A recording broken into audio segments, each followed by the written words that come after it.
আসসালামু আলাইকুম। আজকে আমাদের আহ, আসন্ন বার কাউন্সিল প্রিলিমিনারি পরীক্ষার আমরা ফৌজদারি কার্যবিধির দ্বিতীয় ক্লাস। গতকালকে আমরা প্রাথমিক আলোচনা করেছিলাম যে আসলে ফৌজদারি কার্যবিধি কি ধরনের আইন, আহ, এখানে আরো আদার সাবজেক্ট গুলো কোনগুলো পদ্ধতিগত আইন, কোনগুলো পদ্ধতিগত আইন নয়, এবং কি ধরনের ম্যাজিস্ট্রেট রয়েছে। আহ, এই বিষয়গুলো নিয়ে আমরা গতকালকেও আলোচনা করছিলাম। আজকে আমরা ফাইনালি দেখবো যে আসলে ম্যাজিস্ট্রেটের কত প্রকার আছে, বিষয়গুলো জানার চেষ্টা করবো। ম্যাজিস্ট্রেটের প্রকারভেদ থেকে আমরা জানার চেষ্টা করবো ইনশাল্লাহ।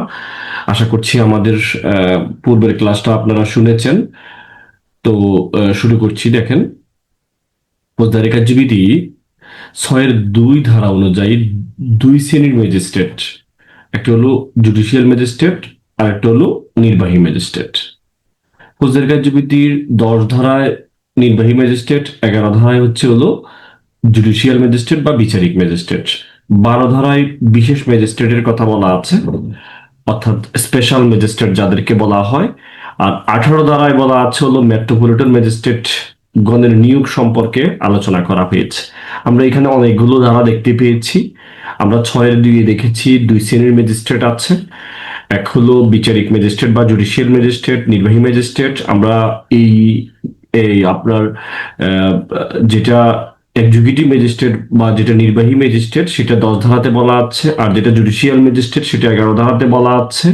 12 ধারাতে স্পেশাল ম্যাজিস্ট্রেটের কথা বলা আছে। 18 ধারাতে মেট্রোপলিটন ম্যাজিস্ট্রেট কিভাবে নিয়োগ হবে সে বিষয়ে বলা আছে। আশা করছি বিষয়টা বুঝতে পেরেছেন। দেখেন, ম্যাজিস্ট্রেটের শ্রেণী, ক্লাসেস অফ ম্যাজিস্ট্রেট 6-2-এ আমরা আবারও বলছি, রিপিট করছি বারবার, যে জুডিশিয়াল ম্যাজিস্ট্রেট আর হলো নির্বাহী ম্যাজিস্ট্রেট। ম্যাজিস্ট্রেট দুই প্রকার। ম্যাজিস্ট্রেট কয় প্রকার? দুই প্রকার। এরপরে দেখেন,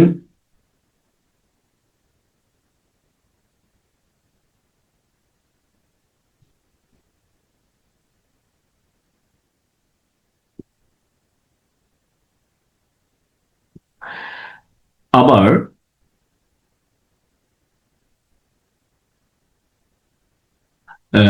বিচারিক ম্যাজিস্ট্রেট আবার 4 প্রকার।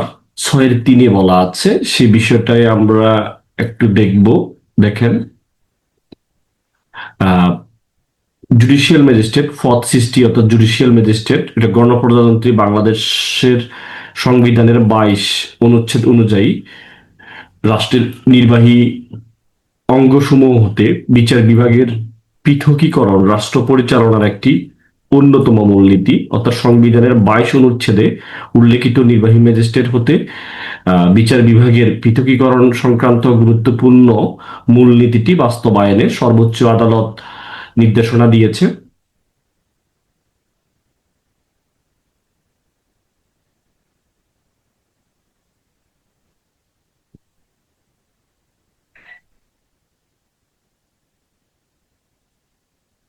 আহ, যেখানে দেখেন, secretary of ministry of finance বনাম এমডি মাজদার হোসেন এন্ড আদার্স মামলায়, যা বিচার বিভাগ পৃথকীকরণ মামলা বা মাজদার হোসেন মামলা নামে পরিচিত, আপিল বিভাগ 1999 সালের 2রা ডিসেম্বর রায় ঘোষণা করেন। 1999 সালের 2রা ডিসেম্বর রায় ঘোষণা করেন এই মামলার নির্বাহী বিভাগ হতে বিচার বিভাগের পৃথকীকরণের জন্য এবং বিচার বিভাগের স্বাধীনতার জন্য মোট 12 দফা নির্দেশনা প্রদান করা হয়।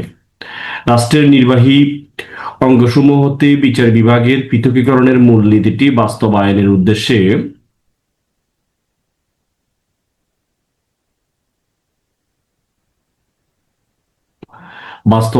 উদ্দেশ্যে ম্যাজিস্ট্রেটগণের নির্বাহী প্রকৃতির ও বিচার সংক্রান্ত কার্যাবলী পৃথক করা প্রয়োজন ছিল। এই উদ্দেশ্যে ফৌজদারি কার্যবিধি সংশোধন করতে 2007 সালের 11ই ফেব্রুয়ারি তৎকালীন কেয়ারটেকার গভর্নমেন্ট এর আমলে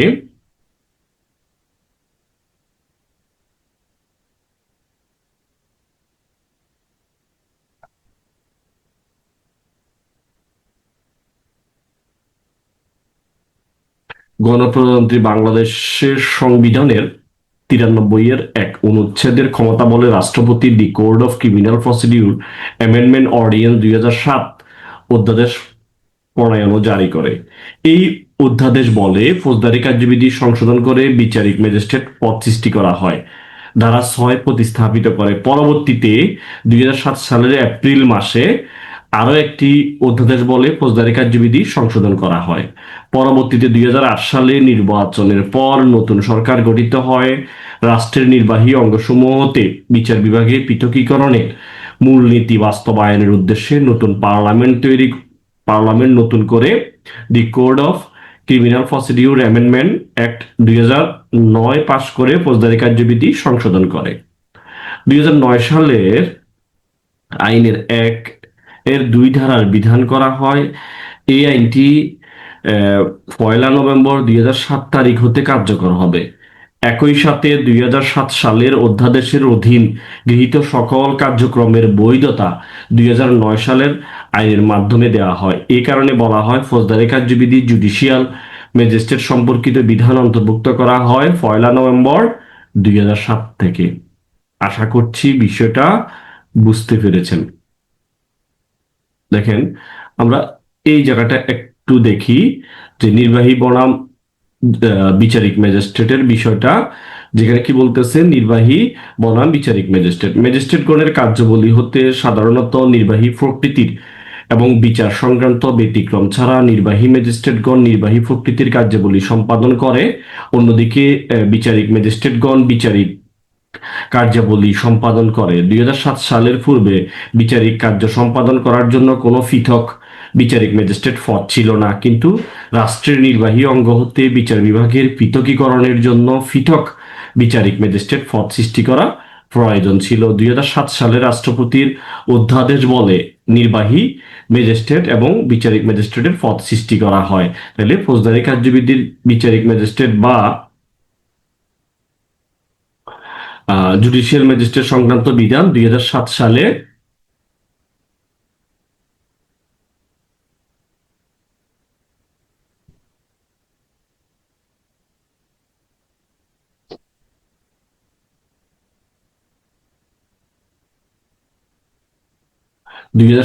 রাষ্ট্রপতির অধ্যাদেশ বলে নির্বাহী ম্যাজিস্ট্রেট ও বিচারিক ম্যাজিস্ট্রেটের পদ সৃষ্টি করা হয়।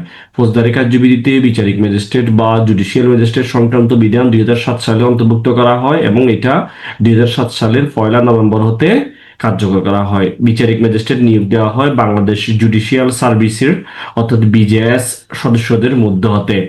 আর অন্যদিকে নির্বাহী ম্যাজিস্ট্রেট নিয়োগ দেওয়া হয় বাংলাদেশ সিভিল সার্ভিসের অর্থাৎ বিসিএস এর বা প্রশাসনের সদস্যদের মধ্য হতে।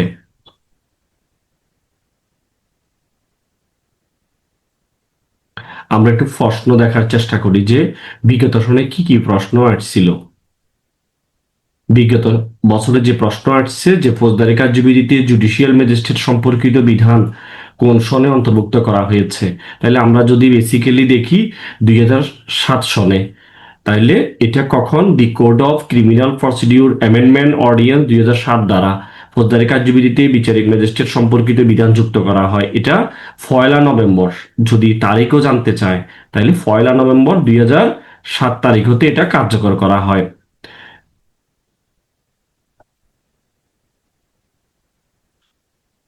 ফৌজদারি কার্যবিধিতে ম্যাজিস্ট্রেট গণকে প্রধানত কত প্রকারে ভাগ করা হয়েছে? আমরা জানি 2 ধরনের ম্যাজিস্ট্রেট আছে। আমরা জানি কয় ধরনের ম্যাজিস্ট্রেট আছে? এটা হলো জুডিশিয়াল ম্যাজিস্ট্রেট বা আপনার নির্বাহী ম্যাজিস্ট্রেট। এই 2 ধরনের ম্যাজিস্ট্রেট ফৌজদারি কার্যবিধিতে আছে। আমরা একটু আদালত সমূহ দেখার একটু চেষ্টা করি। দেখেন, এগুলো সব আপনারা জানেন, তারপরও আমরা একটু রিপিট করছি আর কি, যে বিচারিক ম্যাজিস্ট্রেটদের নিয়ে ম্যাজিস্ট্রেট আদালত গঠিত হয়। ফৌজদারি কার্যবিধি 6-3 অনুযায়ী 4 শ্রেণীর বিচারিক ম্যাজিস্ট্রেট থাকবে, অর্থাৎ জুডিশিয়াল ম্যাজিস্ট্রেট থাকবে। কয় শ্রেণীর? 4 শ্রেণীর। সেগুলো আমরা দেখি। ম্যাজিস্ট্রেট আদালতে মহানগর এলাকার বাইরে কি হয়? চিফ জুডিশিয়াল ম্যাজিস্ট্রেট বা অতিরিক্ত চিফ জুডিশিয়াল ম্যাজিস্ট্রেট যেভাবে বলেন, এটা হলো মহানগর এলাকার বাইরে। আর মহানগর এলাকা হইলে চিফ মেট্রোপলিটন ম্যাজিস্ট্রেট হবে বা অতিরিক্ত চিফ মেট্রোপলিটন ম্যাজিস্ট্রেট হবে। এরপরে প্রথম শ্রেণীর ম্যাজিস্ট্রেট অর্থাৎ ফার্স্ট ক্লাস ম্যাজিস্ট্রেট থাকবে, যেটা আপনার মহানগর এলাকায় এটাকে আমরা মেট্রোপলিটন ম্যাজিস্ট্রেট হিসেবে চিনে থাকি। এরপরে দ্বিতীয় শ্রেণীর ম্যাজিস্ট্রেট, এরপরে তৃতীয় শ্রেণীর ম্যাজিস্ট্রেট। আশা করছি বুঝতে পেরেছেন, দ্বিতীয় তৃতীয় শ্রেণীর ম্যাজিস্ট্রেট আমরা মহানগর এলাকায় দেখতে পাই না। দেখেন, জেনে রাখা ভালোতে আমরা দেখি যে জেলা পর্যায়ে 4 শ্রেণীর জুডিশিয়াল ম্যাজিস্ট্রেট থাকে, মহানগর এলাকায় 2 শ্রেণীর জুডিশিয়াল ম্যাজিস্ট্রেট থাকে, আর জেলা পর্যায়ে চিফ জুডিশিয়াল ম্যাজিস্ট্রেট, প্রথম শ্রেণীর ম্যাজিস্ট্রেট, দ্বিতীয় শ্রেণীর ম্যাজিস্ট্রেট, তৃতীয় শ্রেণীর ম্যাজিস্ট্রেট থাকে। আর মহানগর এলাকায় চিফ মেট্রোপলিটন ম্যাজিস্ট্রেট এবং মহানগর ম্যাজিস্ট্রেট থাকে। তাহলে মহানগর এলাকায় দ্বিতীয় বা তৃতীয় শ্রেণীর ম্যাজিস্ট্রেট থাকে না। মহানগর এলাকায় মেট্রোপলিটন ম্যাজিস্ট্রেট প্রথম শ্রেণীর ম্যাজিস্ট্রেটের ক্ষমতা প্রয়োগ করে। তাহলে যেটা মেট্রোপলিটন ম্যাজিস্ট্রেট সেটা প্রথম শ্রেণীর ম্যাজিস্ট্রেটের ক্ষমতা প্রয়োগ করে থাকে।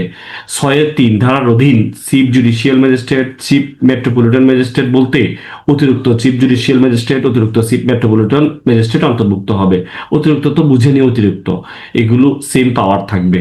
অতিরিক্ত চিফ জুডিশিয়াল ম্যাজিস্ট্রেট, অতিরিক্ত চিফ মেট্রোপলিটন ম্যাজিস্ট্রেটকে আলাদা কোনো ম্যাজিস্ট্রেটের শ্রেণী বলা যাবে না।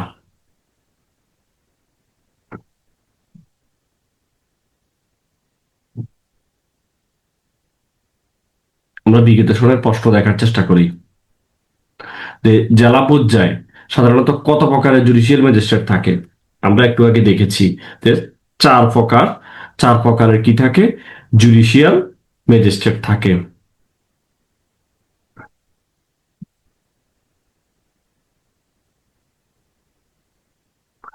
এরপরের প্রশ্ন আমরা দেখি।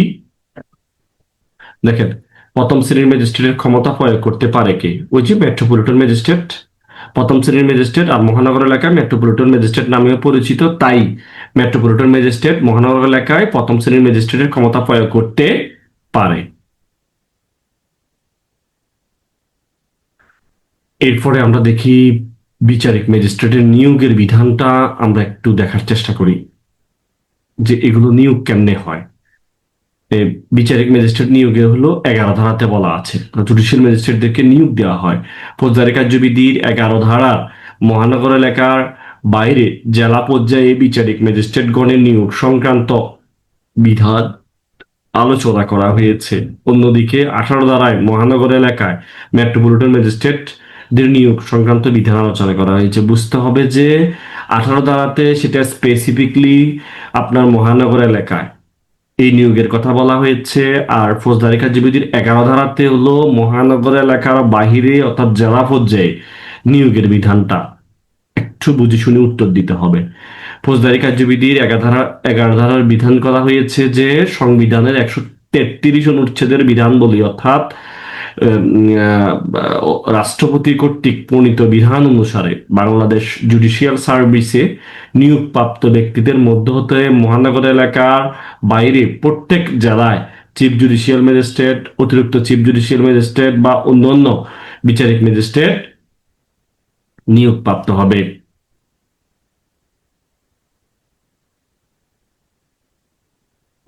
এরপরে আমরা দেখি যে ফৌজদারি কার্যবিধির 18 ধারার বিধান করা হয়েছে প্রত্যেক মেট্রোপলিটন এলাকায় চিফ মেট্রোপলিটন ম্যাজিস্ট্রেট, অতিরিক্ত চিফ মেট্রোপলিটন ম্যাজিস্ট্রেট, অন্যান্য metropolitan magistrate Bangladesh judicial services নিয়োগপ্রাপ্ত ব্যক্তিগণের মধ্য থেকে নিয়োগপ্রাপ্ত হবে। অন্যদিকে সংবিধানের 115 অনুচ্ছেদে বলা হয়েছে বিচার বিভাগীয় পদে বিচার বিভাগীয় দায়িত্ব পালনকারী ম্যাজিস্ট্রেট পদে রাষ্ট্রপতি কর্তৃক উক্ত উদ্দেশ্য প্রণীত বিধিসমূহ অনুযায়ী রাষ্ট্রপতি নিয়োগদান করবেন। ফৌজদারি কার্যবিধির 11 ও 18 ধারা সংবিধানের 115 অনুচ্ছেদের আলোকে বলা যায় বিচার বিভাগীয় দায়িত্ব পালনকারী প্রত্যেক ম্যাজিস্ট্রেট বা বিচারিক ম্যাজিস্ট্রেট রাষ্ট্রপতি নিয়োগদান করবেন। কে করবেন? রাষ্ট্রপতি নিয়োগদান করবেন। এই ক্ষেত্রে রাষ্ট্রপতি কর্তৃক সংবিধানের 133 অনুচ্ছেদের অধীন প্রণীত বিধি অনুসারে রাষ্ট্রপতি নিয়োগ দিয়ে থাকেন। এগুলো হলো মূল, এই 3টা জিনিস হলো মূল, যেটা হলো 11 ধারা, 18 ধারা, সংবিধানের 115 অনুচ্ছেদ। কে পারেন? রাষ্ট্রপতি। এটা নিয়োগ দিয়ে থাকেন হলো আপনার ফৌজদারি কার্যবিধির 11 ধারা এবং 18 ধারা, সংবিধানের 115 অনুচ্ছেদের আলোকে বলা যায় যে বিচার বিভাগীয় দায়িত্ব পালনকারী প্রত্যেক ম্যাজিস্ট্রেট বা বিচারিক ম্যাজিস্ট্রেট রাষ্ট্রপতি নিয়োগদান করবেন। এখন এই ক্ষেত্রে রাষ্ট্রপতি কর্তৃক সংবিধানের 133 অনুচ্ছেদ অধীন প্রণীত বিধি অনুসারে রাষ্ট্রপতি তার নিয়োগ দিয়ে থাকে। তাহলে বাংলাদেশ জুডিশিয়াল সার্ভিসের নিয়োগপ্রাপ্ত ব্যক্তিগণের মধ্য হতে বিচারিক ম্যাজিস্ট্রেট পদে পদে তথা chief judicial magistrate, chief metropolitan magistrate, প্রথম শ্রেণীর ম্যাজিস্ট্রেট, মেট্রোপলিটন ম্যাজিস্ট্রেট, দ্বিতীয় তৃতীয় শ্রেণীর ম্যাজিস্ট্রেট হিসাবে নিয়োগ দেওয়া হয়। আমরা একটু জেনে রাখা ভালো, তো একটু দেখি যে ওখানে কি বলছে, যে অতিরিক্ত জেলা ও দায়রা জজকে সরকার চিফ জুডিশিয়াল ম্যাজিস্ট্রেট বা চিফ মেট্রোপলিটন ম্যাজিস্ট্রেট হিসেবে দায়িত্ব দিয়ে থাকে। আমরা বিগত সনের প্রশ্নটা দেখার চেষ্টা করি কি আসছে, যে বিচার বিভাগীয় দায়িত্ব পালনকারী ম্যাজিস্ট্রেট পদে নিয়োগদান করেন কে। তাহলে আমরা একটু আগে দেখেছি যে 115 অনুচ্ছেদের ক্ষমতা বলে বাংলাদেশে রাষ্ট্রপতি হলো এই বিচার বিভাগীয় দায়িত্ব পালনকারী ম্যাজিস্ট্রেট পদে নিয়োগ দান করেন। এরপরে আমরা একটু সেলফ প্র্যাকটিসে দেখি যে আরো কি কি বিষয়গুলো আসছে। ফৌজদারি কার্যবিধি অনুযায়ী তাহলে কয় শ্রেণীর ম্যাজিস্ট্রেট? 2 শ্রেণীর ম্যাজিস্ট্রেট। কয় শ্রেণীর জুডিশিয়াল ম্যাজিস্ট্রেট আছে? 4 শ্রেণীর জুডিশিয়াল ম্যাজিস্ট্রেট আছে। আমরা বিষয়গুলো দেখেছি যে ফৌজদারি কার্যবিধি অনুযায়ী 2 শ্রেণীর ম্যাজিস্ট্রেট জুডিশিয়াল ম্যাজিস্ট্রেট, আর হলো নির্বাহী ম্যাজিস্ট্রেট, আর 4 শ্রেণীর জুডিশিয়াল ম্যাজিস্ট্রেট থাকবে। এরপর হলো জেলা পর্যায়ে কত প্রকারের বিচারিক ম্যাজিস্ট্রেট থাকবে? ওই 4 প্রকারের বিচারিক ম্যাজিস্ট্রেটে থাকবে। মেট্রোপলিটন এলাকায় কত প্রকারের বিচারিক ম্যাজিস্ট্রেট থাকবে? মেট্রোপলিটন এলাকায় হলো 2 প্রকার থাকবে, অর্থাৎ দ্বিতীয় তৃতীয় শ্রেণীর ম্যাজিস্ট্রেট মেট্রোপলিটন এলাকায় থাকে না।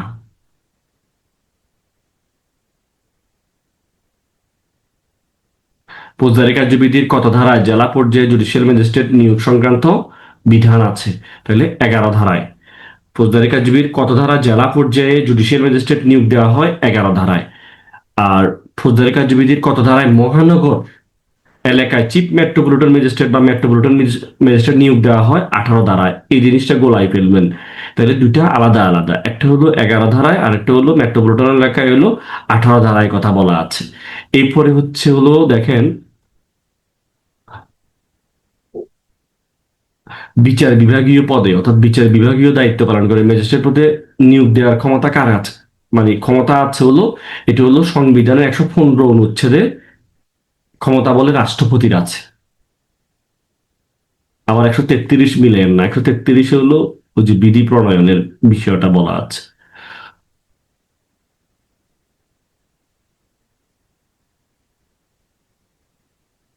এরপরে বাংলাদেশের সংবিধানের কত অনুচ্ছেদ অনুযায়ী বিচার বিভাগীয় পদে বা বিচার বিভাগীয় দায়িত্ব পালনকারী ম্যাজিস্ট্রেট পদে রাষ্ট্রপতি নিয়োগ দিবেন? এই যে 115 নং অনুচ্ছেদ অনুযায়ী বিচার বিভাগীয় পদে বা বিচার বিভাগীয় দায়িত্ব পালনকারী ম্যাজিস্ট্রেট পদে রাষ্ট্রপতি কর্তৃক বিধিসমূহ অনুযায়ী, কোন বিধিসমূহ অনুযায়ী? বিধি হচ্ছে 133, বিধি হচ্ছে 133 অনুযায়ী, এটা হলো বিধি। আর অনুচ্ছেদ হলো 115। দুটা বুঝে শুনে উত্তর করতে হবে। এরপরে হলো জুডিশিয়াল ম্যাজিস্ট্রেট কে নিয়োগ দেন? তাহলে বাংলাদেশ জুডিশিয়াল সার্ভিস নিয়োগকৃত ব্যক্তিদের মধ্য থেকে মহানগর এলাকায় চিফ মেট্রোপলিটন ম্যাজিস্ট্রেট, অতিরিক্ত চিফ মেট্রোপলিটন ম্যাজিস্ট্রেট বা অন্য অন্য মেট্রোপলিটন ম্যাজিস্ট্রেট নিয়োগ দেওয়া হয় বাংলাদেশ জুডিশিয়াল সার্ভিসের নিয়োগকৃত ব্যক্তিদের মধ্য থেকে।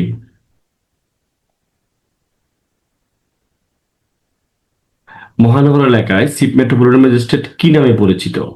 চিফ মেট্রোপলিটন ম্যাজিস্ট্রেট নামে পরিচিত। মহানগর এলাকা প্রথম শ্রেণীর ম্যাজিস্ট্রেটকে কি বলে? প্রথম শ্রেণীর ম্যাজিস্ট্রেটকে মহানগর ম্যাজিস্ট্রেট বা মেট্রোপলিটন ম্যাজিস্ট্রেট যেটাই বলেন, এখানে মেট্রোপলিটন ম্যাজিস্ট্রেট নাই, এই জন্য মহানগর ম্যাজিস্ট্রেট উত্তরটা হয়েছে। নাইলে আপনারা মহানগর এলাকায় প্রথম শ্রেণীর ম্যাজিস্ট্রেটকে মেট্রোপলিটন ম্যাজিস্ট্রেট নামেও পরিচিত। জেলা পর্যায়ে প্রথম শ্রেণীর ম্যাজিস্ট্রেট, এই যে দেখেন, মহানগর এলাকায় মেট্রোপলিটন ম্যাজিস্ট্রেট নামে পরিচিত।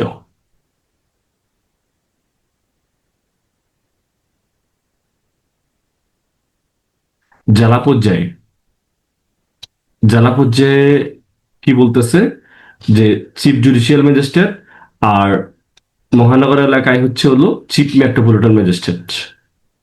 এগুলো অনেকবার বলেছি, আশা করি পারবেন, সহজ। সাধারণত মহানগর এলাকায় নিম্নলিখিত কোন ধরনের ম্যাজিস্ট্রেট থাকে না? একটু আগে বলা হয়েছে দ্বিতীয় তৃতীয় শ্রেণীর ম্যাজিস্ট্রেট মহানগর এলাকায় থাকে না। সরকার chief metropolitan magistrate, chief judicial ম্যাজিস্ট্রেটের দায়িত্ব দিয়ে থাকে কোথা থেকে? সরকার চিফ মেট্রোপলিটন ম্যাজিস্ট্রেট বা চিফ জুডিশিয়াল ম্যাজিস্ট্রেটের দায়িত্ব দিয়ে থাকে হলো অতিরিক্ত জেলা ও দায়রা জজকে। প্রত্যেক মহানগর এলাকায় চিফ মেট্রোপলিটন ম্যাজিস্ট্রেট নিয়োগ দেওয়া হয় বিচার বিভাগীয় কর্মে নিযুক্ত ব্যক্তি হতে।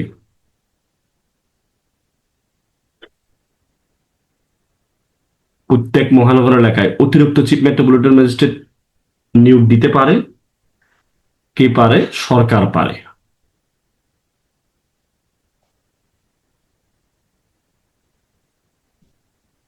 আমরা একটু নির্বাহী ম্যাজিস্ট্রেট, এক্সিকিউটিভ ম্যাজিস্ট্রেটের বিষয়টা একটু দেখার চেষ্টা করি। ধারা 10-এ বলা আছে যে প্রত্যেক জেলা মেট্রোপলিটন এলাকায় সরকার যত সংখ্যক প্রয়োজন মনে করে তত সংখ্যক ব্যক্তিকে নির্বাহী ম্যাজিস্ট্রেট হিসেবে নিয়োগ দিতে পারে।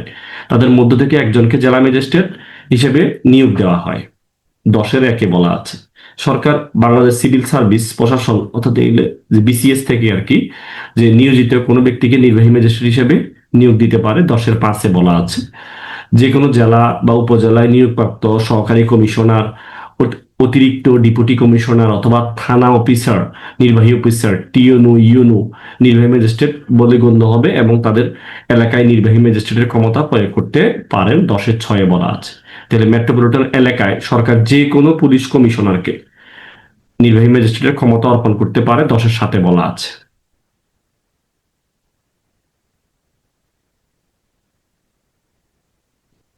এরপরে দেখেন বিচারিক ম্যাজিস্ট্রেট নির্বাহী ম্যাজিস্ট্রেটের মধ্যে পার্থক্যটা কি? বাংলাদেশ জুডিশিয়াল সার্ভিসে নিয়োগপ্রাপ্ত ব্যক্তির মধ্য থেকে বিচারিক ম্যাজিস্ট্রেট নিয়োগ করা হয়, আর অন্যদিকে বাংলাদেশ সিভিল সার্ভিস প্রশাসন থেকে অর্থাৎ বিসিএস এ নিয়োগপ্রাপ্ত যে কোনো ব্যক্তিকে নির্বাহী ম্যাজিস্ট্রেট হিসেবে নিয়োগ করা হয়। বিচারিক ম্যাজিস্ট্রেট দায়িত্ব হলো বিচার কার্য সম্পাদন করা, আর অন্যদিকে নির্বাহী ম্যাজিস্ট্রেটের কার্য হলো প্রশাসনিক কার্য করা। অর্থাৎ চিফ জুডিশিয়াল ম্যাজিস্ট্রেট, প্রথম শ্রেণীর ম্যাজিস্ট্রেট, মেট্রোপলিটন ম্যাজিস্ট্রেট ইত্যাদি হলো বিচারিক ম্যাজিস্ট্রেট। অন্যদিকে সহকারী কমিশনার, অতিরিক্ত ডেপুটি কমিশনার, জেলা ম্যাজিস্ট্রেট, থানা নির্বাহী অফিসার হলো নির্বাহী ম্যাজিস্ট্রেট। এরপরে আমরা একটু স্পেশাল ম্যাজিস্ট্রেটের বিষয়গুলো একটু জানার চেষ্টা করি। স্পেশাল ম্যাজিস্ট্রেট কারা? এটা ধারা 12-তে বলা আছে, মনে রাখতে হবে। বিশেষ বা নির্বাহী ম্যাজিস্ট্রেট মহানগর এলাকার বাইরে যে কোনো ব্যক্তির উপর নির্বাহী ম্যাজিস্ট্রেটের ক্ষমতা অর্পণ করতে পারে। তাহলে এসিস্ট্যান্ট সুপারিনটেন্ডেন্ট অফ পুলিশ পদমর্যাদার নিচে কোনো কর্মকর্তার উপর এমন ক্ষমতা অর্পণ করবে না। 12-এর 1-এ বলা আছে যে ব্যক্তির উপর এমন ক্ষমতা অর্পণ করা হয় তিনি বিশেষ নির্বাহী ম্যাজিস্ট্রেট বা স্পেশাল এক্সিকিউটিভ ম্যাজিস্ট্রেট হিসেবে গণ্য হয়। 12-2-এ বলা আছে স্পেশালি কাউকে নির্বাহী ম্যাজিস্ট্রেটের ক্ষমতা দিতে পারে বিশেষ ক্ষেত্রে, বিশেষ প্রয়োজনে। সেটাই, তবে যেটা বললাম ও যে আপনার পুলিশ সুপারের নিচে কাউকে দিবে না। এরপরে হচ্ছিল 12-3-এ বলা আছে যে সরকার হাইকোর্ট বিভাগের সাথে পরামর্শ করে মেট্রোপলিটন এলাকার বাইরে কোনো ম্যাজিস্ট্রেটের উপর প্রথম দ্বিতীয় তৃতীয় শ্রেণীর ম্যাজিস্ট্রেটের উপর অর্পণযোগ্য যে কোনো ক্ষমতা প্রদান করতে পারে। তাইলে 12-3 অধীন এমনভাবে নিয়োগকৃত ম্যাজিস্ট্রেট বিশেষ ম্যাজিস্ট্রেট বলে গণ্য হবে, বিশেষ মেট্রোপলিটন ম্যাজিস্ট্রেট। 12-5 অনুসারে সরকার হাইকোর্ট বিভাগের সাথে পরামর্শ করে মেট্রোপলিটন এলাকায় ম্যাজিস্ট্রেটের উপর অর্পণযোগ্য যে কোনো ক্ষমতা অর্থাৎ যে কোনো মেট্রোপলিটন ম্যাজিস্ট্রেটের উপর প্রয়োগ করতে পারে। এর অধীন এমনভাবে নিয়োগকৃত ম্যাজিস্ট্রেট মেট্রোপলিটন ম্যাজিস্ট্রেট বা স্পেশাল ম্যাজিস্ট্রেট বলে গণ্য হবে।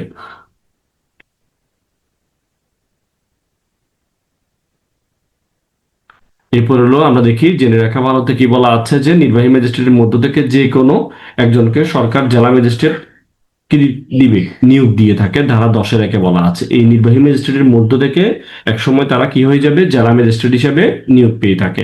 এবং মেট্রোপলিটন এলাকায় পুলিশ কমিশনারকে সরকার নির্বাহী ম্যাজিস্ট্রেটের ক্ষমতা দিতে পারে। যদি যেখানে মেট্রোপলিটন এলাকা ওখানে পুলিশ কমিশনারকে নির্বাহী ম্যাজিস্ট্রেটের ক্ষমতা দিতে পারে। 10-এর 7-এ বলা আছে 10 এবং 12 ধারা নিয়োগকৃত নির্বাহী ম্যাজিস্ট্রেট জেলা ম্যাজিস্ট্রেটের অধীনস্থ। এরা হলো জেলা ম্যাজিস্ট্রেটের অধীনস্থ। প্রতিটি জেলায় নির্বাহী ম্যাজিস্ট্রেটের সর্বোচ্চ পদ হচ্ছে জেলা ম্যাজিস্ট্রেট। সমস্ত বিচারিক ম্যাজিস্ট্রেট চিফ জুডিশিয়াল ম্যাজিস্ট্রেটের অধীন, সমস্ত মহানগর ম্যাজিস্ট্রেটের চিফ মেট্রোপলিটন ম্যাজিস্ট্রেটের অধীন। তাইলে চিফ জুডিশিয়াল ম্যাজিস্ট্রেট এগুলো হলো বস ম্যাজিস্ট্রেটদের, আর মহানগর এলাকায় হলো মহানগরে হলো আপনার হলো চিফ মেট্রোপলিটন ম্যাজিস্ট্রেটের অধীন হেরাই বস। আবার সমস্ত বিচারিক ম্যাজিস্ট্রেট দায়রা জজের অধীন। সমস্ত যে ম্যাজিস্ট্রেট গুলো আছে এরা দায়রা জজের অধীনস্থ থাকবে, এবং সমস্ত মহানগর ম্যাজিস্ট্রেট মহানগর দায়রা জজের অধীন থাকবে।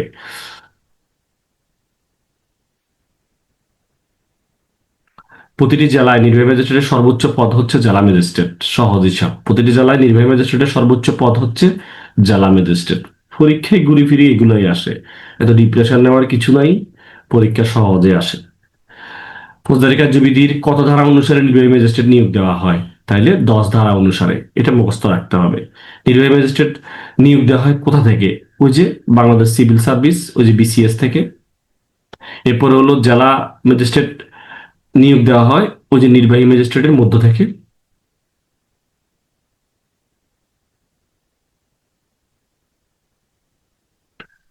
ব্যাখ্যাটা দেখি, নির্বাহী ম্যাজিস্ট্রেটের মধ্য থেকে যে কোনো একজনকে জেলা ম্যাজিস্ট্রেট নিয়োগ দিয়ে থাকে। তাহলে সরকার ম্যাজিস্ট্রেটের সকল বা কোনো একটি ক্ষমতা মহানগর এলাকা কার উপর ন্যস্ত করতে পারে? ওই যে পুলিশ কমিশনারের উপরে। মহানগর এলাকায় পুলিশ কমিশনারের উপরে নির্বাহী ম্যাজিস্ট্রেটের ক্ষমতা অর্পণ করতে পারে। এটা একটু মাথায় রাখতে হবে। দ্বারা 10-7 এটা একটু দেখিয়েন, গুরুত্বপূর্ণ কথা। এটাও আসতে পারে, স্পেশালি যদি 10-7 দ্বারা মেনটেন করতে বলে, তাহলে সেটা একটু মনে রাখার চেষ্টা করবেন। ফৌজদারি কার্যবিধির বিশেষ ম্যাজিস্ট্রেট উল্লেখ আছে কোথায়? 12 ধারাতে। এটা একটু মনে রাখতে হবে যে ফৌজদারি কার্যবিধির 12 ধারা অনুযায়ী বিশেষ ম্যাজিস্ট্রেট কথা উল্লেখ আছে। এরপরে আমরা 6 নং প্রশ্নটা একটু দেখি, যে সরকার বিশেষ ম্যাজিস্ট্রেট নিয়োগ দিতে পারে মহানগর এলাকার বাইরে। সরকার বিশেষ ম্যাজিস্ট্রেট নিয়োগ দিতে পারে মহানগর এলাকার বাইরে। 12-1 বলা আছে সরকার হাইকোর্ট বিভাগ বা মেট্রোপলিটন এলাকার বাইরে এর সাথে পরামর্শ করে যে কোনো ম্যাজিস্ট্রেটের উপর প্রথম, দ্বিতীয়, তৃতীয় শ্রেণীর ম্যাজিস্ট্রেটের ক্ষমতা অর্পণ করতে পারে মেট্রোপলিটন এলাকার বাইরে এদেরকে। তো আশা করছি আজকে এই পর্যন্তই। আহ ভালো থাকেন, সুস্থ থাকেন, আল্লাহ হাফেজ। দেখা হবে পরের ভিডিওতে, পরের ক্লাসে। আসসালামু আলাইকুম ওয়া রাহমাতুল্লাহ।